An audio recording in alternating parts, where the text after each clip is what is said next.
أعوذ بالله من الشيطان الرجيم. بسم الله الرحمن الرحيم.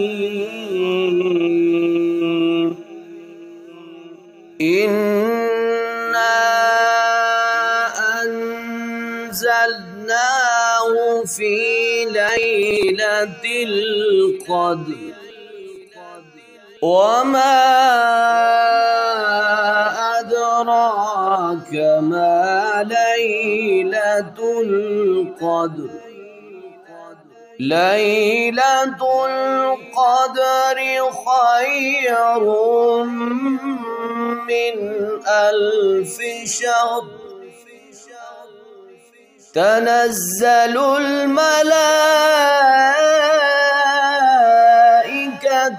والروح فيها بإذن ربهم من كل أمر. سلام هي حتى مطلع الفجر. صدق الله العظيم.